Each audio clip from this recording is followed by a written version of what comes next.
Welcome, everyone, to the Daily Juice Podcast on the Betting Pros Network. I'm your host, Sean, stacking the money green. And as always, the Daily Juice is being brought to you by BetMGM. Use the promo code JUICE150 and get yourself a risk-free bet up to $1,000. Oh, man. All right, here we go. Not a good night. I started out the week so hot. If you're looking at the advanced Sean analytics, the Monday and Tuesday picks seem to be hot for me. Then I cool off in the middle of the week and then, get a couple winners at the end. Unfortunately, 0-3, back-to-back 0-3 nights. Don't like that at all. Down 3 units. Day baseball has just been kicking my... It's just been destroying me right now. Dodgers lost 5-3. They were down 5-0 at one point. They made a nice little run there to get 3 runs. Ultimately, not enough. Orioles and Cubs, they only scored 5 runs, which is annoying, but also even more annoying. Every other game was just destroying the over by insane margins. So, thanks to myself for going the extra mile, looking up the Ballpark Pal stats there. I'm throwing Ballpark Pal under the rug there. Nice work, Ballpark Pal. I'm sure they appreciate all these free plugs. The bats were cold, but yeah, seeing every other game like 20-4, it was just insane. And then of course, Seattle loses outright to the Chicago Bears, and they looked horrible. I know everyone is down on the Seahawks, and rightly so. I thought the fact that Geno Smith would be playing longer and going against Trevor Siemian, who honestly looked better than Geno Smith, and then missed field goal, blocked punt for a touchdown. It was just a nightmare. But hey, we live to see another day. We got 2 giveaways to get to. One coming up in a second, and then one at the very end. A little piece of trivia, plus some more preseason football. But getting to the first giveaway, we got a new jersey giveaway. We are running. That's right. Win a signed Vince Papale jersey. That's right. Vince Papale. What a legend. Just going from, walking around in street clothes to playing professional football for the Philadelphia Eagles. I know I'm a homer here, but Invincible, amazing movie. So an autographed Vince Papale jersey, that would just be boss. All you got to do is leave a review over on Apple Podcasts or CastBox, and then fill out the form over at bettingpros.com/Papale. That's Papale. And you got a chance to win an autographed Vince Papale jersey. Vince Papale, he was a real man. And just a guy who, didn't give up, had a ton of grit, determination. I don't know Vince Papale, but he doesn't strike me as a guy who would go on Twitter and DM a guy hosting a betting podcast and go, "Hey, nice work, man. Your picks really suck." Vince Papale doesn't really strike me as that guy. I love when people point out that my picks were bad. I know. I'm limited. I lost the money. But hey. And we live to see another day, and I got some juicy money lines here. Let's go talk some preseason NFL. First up, give me the Saints money line, plus 130 at the Packers. Get that over on DraftKings. It's tough. You listen to the beat reporters. You get a sense for what the coaches are saying, who is going to play for how long, and some of these coaches like to kind of outthink you. As far as the primary matchup, Andy Dalton versus Jordan Love, which is who we would expect to be starting for both these teams. I'm all over Andy Dalton. Yeah, let's go. He looks sharp. Again, limited action for the Saints in their first preseason game. 5 for 5 for 51 yards and a touchdown. I wouldn't be surprised if Dalton goes a little bit longer here. And then his counterpart, Jordan Love, just looked pretty horrible. 13 of 24, 2 touchdowns, but 3 interceptions. And that's really why I'm all over the Saints here. I think Dennis Allen and this defense, I know they're not scheming up in preseason, but I really like the matchup of this Saints defense against Jordan Love. And I do think Jordan Love will play a decent amount of time. I think they'll create some turnovers. And Dennis Allen hasn't been an amazing preseason head coach, but a lot of that was years ago. Matt LaFleur, though, really just doesn't seem to care that much about winning in the preseason. He's a regular season guy, much like regular season Rodgers there.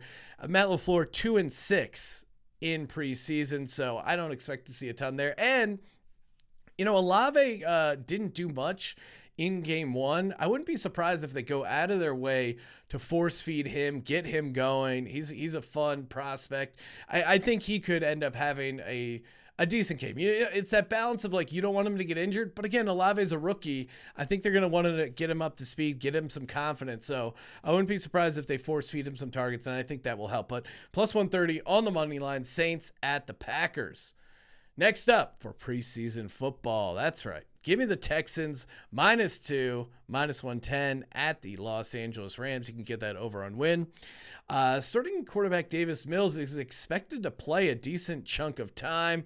I'm kind of high on this Texans team. I think they are I guess you would call them a sleeper, because I think the AFC South is way more wide open. I don't think that the Colts or the Titans are necessarily a lock. And I liked what I saw to Davis Mills as a prospect. I think Lovie Smith is going to be able to coach up this defense. They got Derek Stingley there. I think their defense is going to be pretty interesting. And Nico Collins and Brandon Cooks are good pass catchers.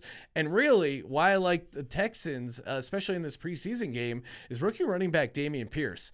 If you follow fantasy a lot, you've probably been hearing his name as like a sleeper. He's kind of on the rise here with his ADP. He's going to win the starting job, and he's going to get a lot of looks here. He's coming off a really good game, 5 carries, 49 yards. That's 9.8 yards per carry.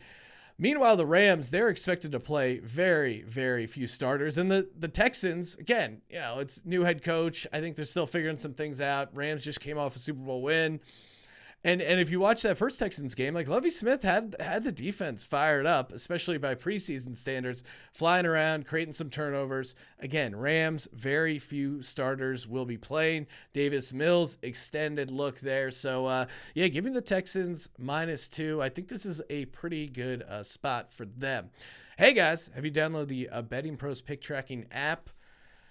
Well, if you haven't, what are you doing? Go to bettingpros.com/pick-tracking, sync all your sports books, follow all your picks, get it all at the touch of a button.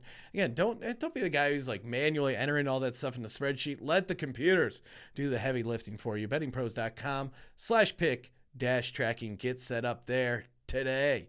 And it being a Friday, aka Futures Friday, I got to toss out a future here. And here we go. Cincinnati Bengals over 9.5 wins, -120 over on win. I'm going to up the ante. I'm going to go 3 units here. This Bengals team, it was a wild ride with me and the Bengals in 2021. I famously predicted they would be really bad in the regular season. I think my preseason prediction had them at 2-15. I got picked up by a lot of Cincinnati blogs. This guy's an idiot. They ended up going 10-7, but there were some times there early on, middle of the season, where they didn't look like a Super Bowl caliber team. I quickly hopped on the Joe Burrow bandwagon because, again, I really liked the scrappiness that I saw out of the team, the organization, and they won me a ton of money in the playoffs, including a juicy money line against the Chiefs in the AFC Championship game. Had them +4 in the Super Bowl as well. They're a little bit on the money line, so that would have been nice. But long story short there, I think this Bengals team is going to come back and be better in a lot of ways than they were last year. The win has it at 9.5. I know a lot of places have it at 10, but 9.5 -120. This team can easily win 10 games.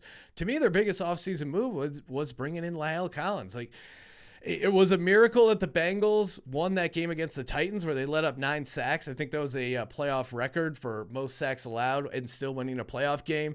They realized that their weakness was the offensive line. We got to protect Joe Burrow. I know Joe Burrow's coming off the appendix thing. He's getting his weight back, but I mean, this guy's been through it all. ACL tear, like horribly, whatever disfigured pinky thing he had going, a sprained knee. Like, this guy is just a dog, and he's going to figure out a way to play. So I'm not worried about Joe Burrow. And now that they've improved the offensive line, looking kind of doing a deep dive on this team, they were dead last or near the bottom of the league in play action DVOA. And now that they have a better offensive line, I think they can be, even add to what they were doing on offense. Like, you give Joe Burrow the ability to set up play action, like, this team is going to be unstoppable.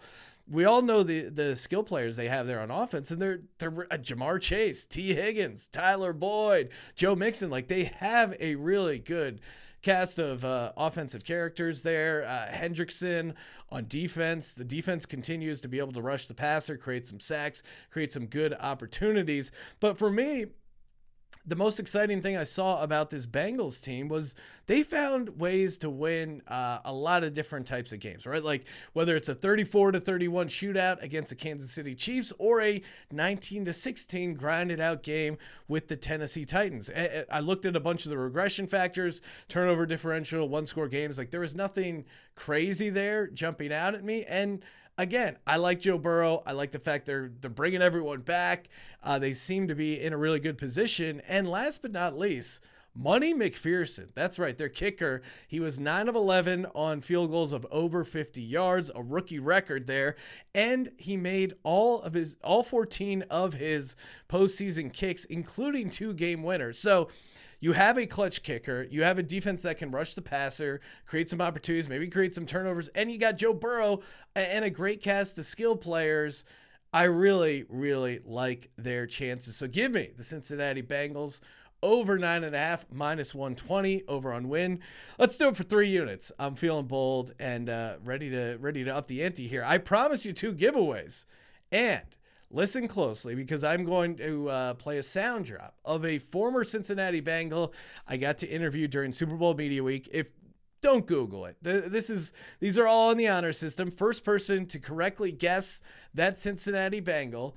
And you can submit your answer in the Betting Pros Daily Juice Discord, bettingpros.com/chat, bettingpros.com/chat. I will play a sound drop from this former Bengals player I got to interview. First person to correctly guess it there, you get a Daily Juice hat. So I will play it. Here you go. Yes, sir. One more time for Cincinnati Bengals. Who Day. We'll be covering over 9.5 wins. Yes, sir. Are the Bengals going to get that over 9.5? Yes, sir. Just having fun over here, guys.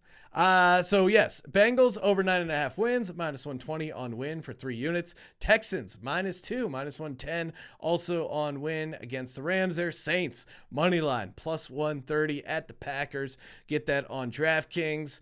And again, bettingpros.com/Papali. All you got to do, leave a Apple Podcast Castbox review, fill out the form there for your chance to win the Vince Papali jersey. And of course, BetMGM, Juice 150. Get that $1,000 risk-free bet. Follow us on TikTok at Betting Pros. Follow me on Twitter at Sean T. Green. Check out my other show, Sports Gambling Podcasts. You know what to do. Subscribe, rate, and review. And as always, don't forget to let it ride.